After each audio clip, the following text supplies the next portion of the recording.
199. To Canada Water.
Why do you want to film? This is quite boring street actually. No.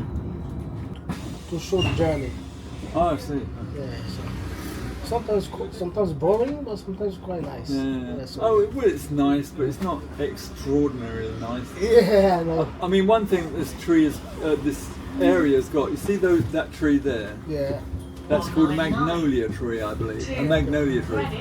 And the flower comes out before the green leaves, right? Yeah. And then all the flower petals drop onto the floor, and that's it. That's the end of those flowers.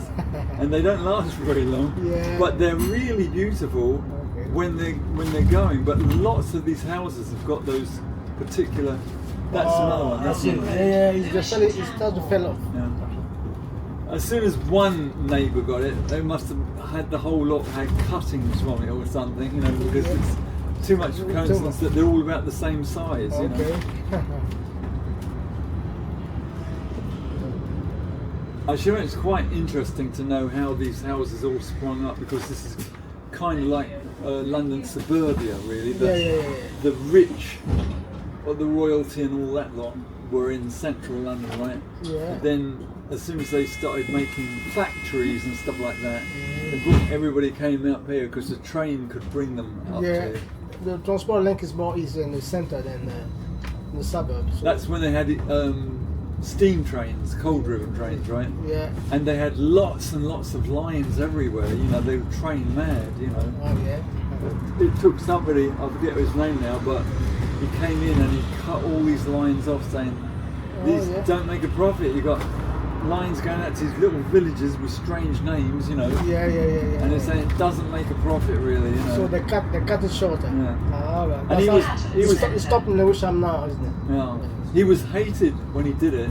You know, there was you're a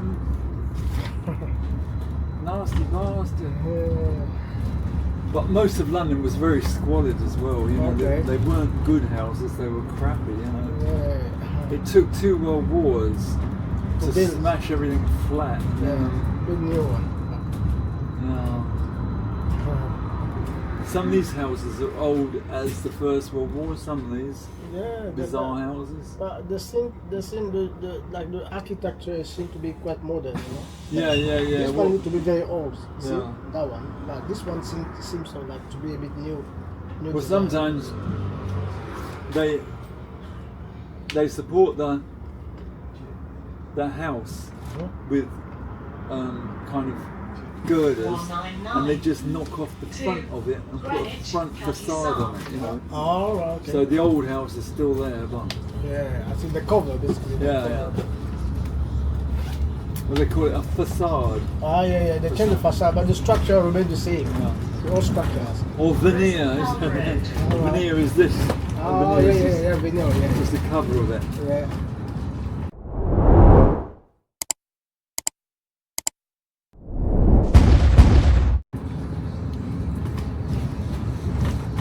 That looks more like flooring. Look, Yeah, similar. It's encouragement for little children that want to get up there. Mommy, I want to stand on the window. Yeah. Somebody left this thing here, the flower. Well, what you want to do is get these little suction pads so you can suck it. Yeah, but this is designed like this. He got like a tripod. Yeah. But his own tripod design, but it quite stable. It's like it's shaking, but it doesn't fall off. So don't speak too loudly because it's it's gonna go tempting in the video. providence. Pleasant Road. Because whenever you say something like that, boom, something tries very hard, it will screech its brakes on just to do it. You know? Yeah. Actually, these electric buses, they do screech their brakes on. I got really angry with the driver. I think it was yesterday, because he screeched the brakes on. I was halfway down the stairs, and I was carrying 2 bags, right? And my face went bang, nearly hitting the pipe. You know, I was really angry. Oh, it was harsh braking. Hit my teeth, it would have smashed them. You know. So I said to the guy, you know, you really want to bear in mind that passengers, when you put the brakes on like that, the person can't reach for the handhold. You know, and sometimes, even when you go to get the handhold, as you go, it pulls you, it actually dislocate your shoulder. Oh, yeah. And then one guy just gave me a really filthy look as if to say, what the hell? But I think a lot of drivers don't know how to drive these new buses. They're struggling. Because the way that it's like, sometimes they do harsh braking, sometimes the turn is not correct. I don't know. I don't think they're struggling with it, it's just that they are overconfident and they kind of don't care about the passengers, you know. Because I'll give you an example. I was standing at Greenwich, Woolwich Cutty, Sark. and a bus came zooming in, because you can't hear them coming, like zooming in, right? And there was a woman stood there with her daughter next to her, and the mirror nearly hit her on the head, right? So the mother got very angry and she went, as soon as the door opened, she said to the driver, you want to apologise to my daughter, you nearly injured her really badly with that mirror. And he just went, well, so what? And she said, I don't like your attitude, you want to apologise to her, you know. She's quite frightened, you know. And he said, well, she's too far along there anyway to apologise to her, I'm not going to bother, you know. And I said, well, you really want to apologise to her in that case, you have got a bad attitude. Yeah, that's quite rude, isn't it? I know a joke about that. This guy gets on a train, right? And he sits down, he opens up his newspaper and read it, and he's wearing a hat, right? He sits down, opens up his newspaper, and a bloke comes in with a little Jack Russell, and puts the Jack Russell next to him on the seat. And no sooner as the train started off, then the Jack Russell jumps down off the thing and grabs hold of his newspaper and tears it to pieces with his mouth like that. And Ray says, did you see that? Did you just see what your dog did to my newspaper? It tore it to pieces. He said, the bloke says, so what? And just then the dog jumps down and grabs his hat. He tears that to pieces, right? And he says, did you see that? Did you see what your dog did to my hat? And he says, so what? He says, I don't like your attitude. He says, it's not my attitude, it's your attitude. It's your attitude. You've been able to apologise. Well, that's what these bus drivers say. I don't like your attitude either, you know. Sometimes people do silly things. I know. It's all this congestion you want to be filming, because basically there are too many cars on too few roads. Yeah, what I'm gonna do when I do the editing, I cut some parts so it's smooth running. Is that your flower, by the way? No, that's not mine. I found it there. Is it a real one? No, I think it's a fake. It's not real. It doesn't seem to be real. Can I have a look? Yeah, okay, you can have it. No, that's real. It's a real flower. That's real, yeah. Oh yeah. I thought it was a plastic. Okay. No, that's real. Alright. No. Yeah, that's real, yeah. Okay. Put it over there. Night and day. It's a rose, I guess. It's a rose, but a peculiar sort of rose. See, they're making these roses do whatever they want them to do. I mean, that's not a normal rose at all. That's a kind of like very flowery rose. Yeah. It's because it's wide open. Normally, if not wide open, it's more like a compact. And Yeah. But I actually went and brought a couple of rose bushes a while back. But the big garden centres, they've got all these roads. They look ugly. Really? They look worse than that. That looks kind of beginning to look ugly. It begins to look kind of a bit of a mess. Yeah, it's dying. But these have got not properly formed leaves, and it's almost as if they hit them with radiation or something like that to change their genetics. You know, I do think what they're doing is they're screwing around with them. They're doing things to change their genetics, and they actually think it's quite clever to get them to look ugly, because then they look different. You know? Yeah, I mean. And they're doing it even with vegetables. They'll do all sorts of things. If for the money, then obviously. But they're just doing it out of egotism, you know, to see what they can screw up. I remember years ago, I got this little book from a second-hand shop in Charing Cross, and it showed you this woman that was experimenting with peanut bushes to see if she could change the genetics of the peanuts and hitting them with radiation. They were using radiation on them, you know, to see if they could damage the seed and get it to produce different things, you know. So this is what science is about now. It's being to change things, like no more natural stuff. Yeah. No, like give these working class the rubbish, you know. And we'll have because I've actually looked for a flower called chrysanthemums. Oh yeah. Chrysanthemums got a really beautiful spicy smell to them, and they're quite a big flower, right? But the ones they sell in the supermarkets, they're tiny, and they've got no smell to them because they grow them all in greenhouses. Oh yeah. And once again, they're genetically manipulated so that they are for the supermarket. In other words, they're doing that with tomatoes and apples and potatoes. It's all like the farmer has got to grow them to a certain size so they are marketable. Yeah. But really, they're making the customer accept a very low standard. You know, because when you taste them, they don't even taste like what they're supposed to taste like. You know, potatoes. It's modified, so Yeah, they can all taste like water in the end, like apples taste like water. That's slightly odd architecture as well. Look at it. It looks like a chain that needs straightening out. You know, it looks like a chain that just needs straightening out, you know. But to me, that looks like it come out of a comic, Batman or. I found it quite nice. It's like a bit different from what we used to see. So. Yeah, but it's kind of scruffy somehow. It's kind of like. Is it? Yeah, it is. It looks to me just like it came out of a Batman comic or something. I heard in the news that there was a big leak in pipe. You know, just they shut it down after opening. So it was closed. I don't know if it's still open, but one of them was like leaking heavily, and they put in the newspapers recently. That was probably.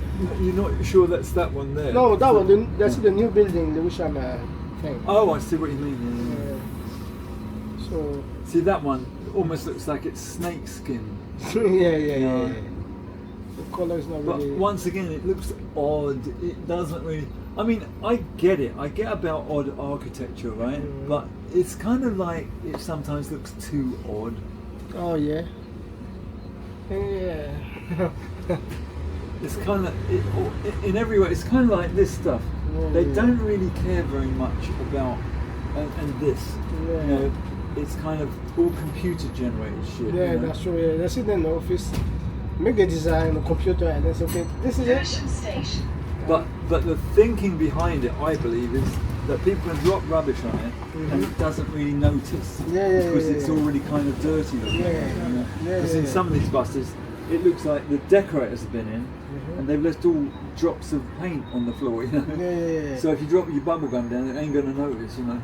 Yeah. Did you know in the new bus, like the new electric bus, the BYD 11? 199. It's so nice inside. Greenwich, It's very designed by the Chinese. But when you board in, you see the difference. It's like spaceship. It's so beautiful. I think I know the one. Wow. I take the 321 from New Cross Gate to go to our sitcom, but the bus was so lovely. When you board in, like I don't know what to describe. The light everywhere, and that's really nice to see. Yeah. So it's now the Chinese are doing everything, you know. Yeah, I couldn't believe that Chinese are gonna design the London buses, you know. design and produce the London buses. Well, America is now finally waking up to the fact that Chinese education has become so superior to American that they're making better microchips. I mean, that young man made a better artificial intelligence computer program. Yeah. And now all the money that was going into American artificial is now going into Chinese. And they're getting really worried about it because it's like they're beating them. No, they're beating them. Which means they're beating the CIA and people like that because they can hack into their shit, but they can't hack into theirs. China, I saw somewhere in one station in China, I saw on YouTube, but you look like you are in the future of humanity. Like so, the design is so extraordinary. When you look at it, like, but so is Japan. Japan's building sky cities, which are like a mile high. Now imagine a mile high. A mile high means that the bottom supporting girders have got to be bigger than a kind of very large oak tree. Yeah. So how can you make such girders? There's no factory around that can produce that kind of width of girder. You know, because it's got to be beaten somehow into shape and everything, right? Yeah. You know, because steel doesn't come ready-made girders; it comes just molten steel, right? Yeah. So you've got to get a machine big enough to beat it into a girder wider than this bus, so it will support the weight. Yeah. You know, and they're going to have trains running around the outside. Yeah. They do all sort of things. It's like, I mean, and that's small, but they're still big stuff that they do, you know. But it's stupid. It's really stupid because how can I put this? Science has got to be kept on a leash. It cannot do just what it wants to do because a lot of it is idiocy. Like, you know, hydrogen bombs. There was never any point to a hydrogen bomb because it would destroy the country. It wouldn't just put it out of action. It would destroy it. Nobody could invade it for maybe 100 years. Is it more powerful than the atomic? Much more powerful. They've made islands disappear. So, like mass destruction weapons. It just melts everything. I mean, it is nuclear, so it melts nuclear. All this is nuclear, so it would just melt. It just takes it to pieces like a Lego set. Everything cannot hold together. But when they produce those weapons, how do they do the testing? This is what I'm thinking. The first atomic bomb, they put it onto a 100-foot high steel tower. And you want to see how they got it up there. Oh my goodness, you wouldn't believe it was science at all. The first thing is, when they were putting the detonator into the middle of it, it wouldn't fit. It wouldn't fit into the hole, which was meant to be exactly right?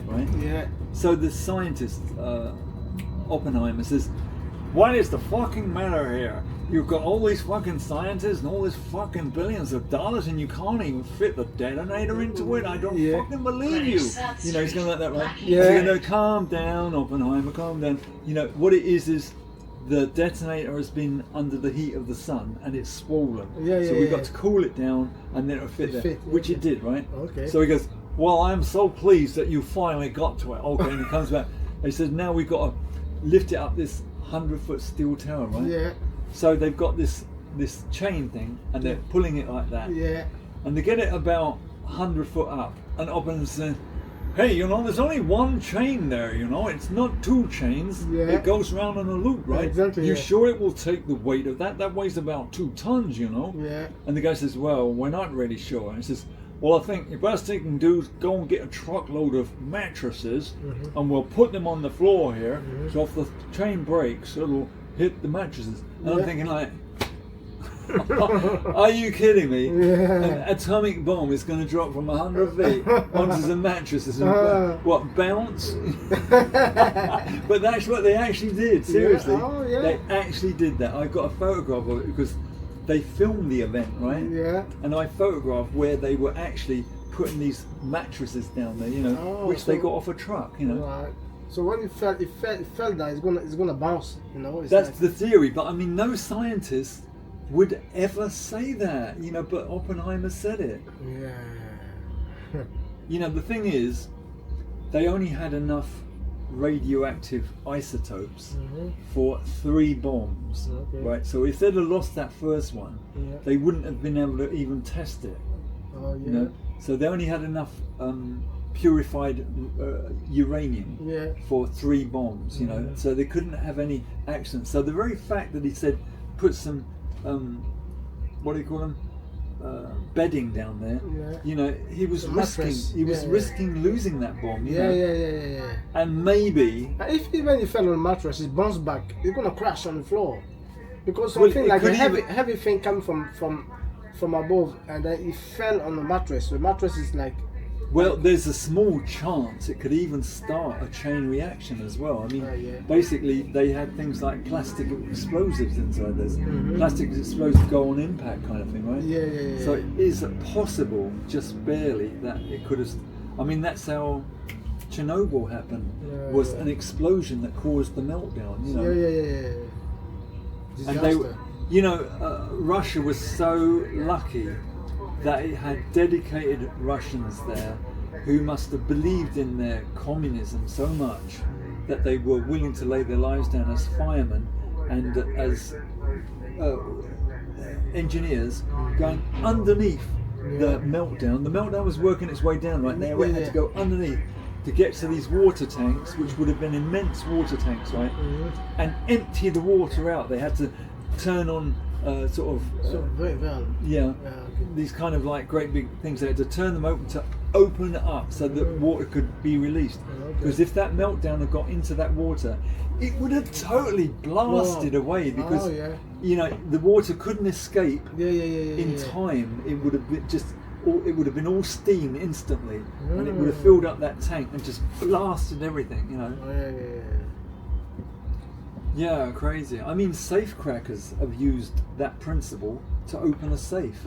They drill a hole in a safe, they fill it full of water, and then they put a small detonator in there, and it goes bang, and then all that steam can't get out, so literally opens the safe up. You know, literally opens it. Magic. That shows you it's a strong principle with those molecules. You know, they have to do what they have to do. When they explode, there's nothing you can do. It's like you're gonna. There's a film out there called The Score, where these safecrackers do that very thing. They get into a French museum, They want to get this solid gold and diamond mace out of the safe. And the safe is as big as this part of the bus, big as that, made out of solid steel kind of thing, you know. And that's all they do. They take down a tank of water and they drill a hole through it and just feed a pipe into it and fill it with water, just take it out, put a detonator in there, plug it up, and then go bang, like that. And just that, it just opens. It's open up. Almost like magic, but it's just a principled science. You know? 199. And that's the problem. When scientists are learning all these principles, they start to use them for all sorts of perverse things, you know. They try different ways. They try. And they all think it's so clever. They're all looking for some kind of award for being a genius, you know. But you know, the one thing they're looking for now is hydrogen fusion, because that's free energy according to them, right? So it's not like petrol or oil. Those things run out, but free, you can make energy out of whatever exists. They put this hydrogen plasma inside of these giant magnetic shields, and the electromagnetic shields keep this plasma swirling around, making more energy. Hydrogen energy. But you see, what are they going to use all that energy for? You see that car down there? I swear that's the car I used to own. Right, they've changed the number plate on it, I believe. But it used to be. You see the colour of the wheels there? Well, it used to be all that colour, with quite clean leather inside, which was red, right? So I do believe that's my ex-car. I actually literally ditched it out in the country. Oh yeah. I'm not making that up, seriously. I That's ditched it very in the nice. country. I was trying to sell it. It's a vintage car, right? Yeah, it's a vintage guy. Yeah. I was trying to sell it and it was much better condition like that, and it certainly wasn't that black. Okay. But nobody really wanted to buy it, and I just thought, oh fuck Greenwich it. I Highway. left Don't it be out in the surprised. country. Yeah. Okay. So I didn't see it. I've only just seen it. I saw it about 2 weeks ago. Oh, Parked okay. outside because they're trying to You sell can ask the it. guy, where did you get it from? Where did I get it from? No, this guy, you can ask him. Yeah, the new no, owner. I'm not all that bothered about it actually. Okay. But I have got a photograph of it, and just if you don't believe me. You know. No. It's wow. It's a very old car. Yeah, it is. 1935 or something. Wow. So I photographed that little yellow one as well. Oh, yeah. But anyway, let's see if I can find this.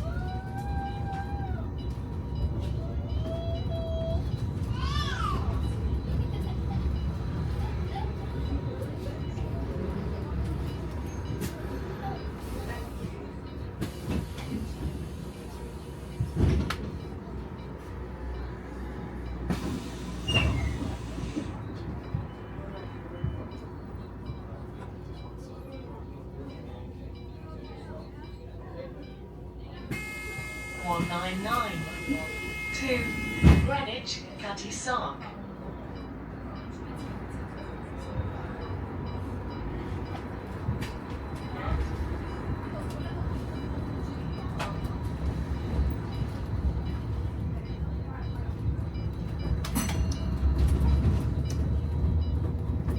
No, I can't find it.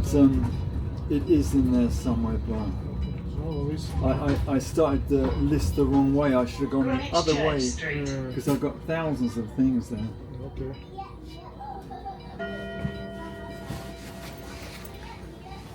This bus terminates here. Please take your belongings with you.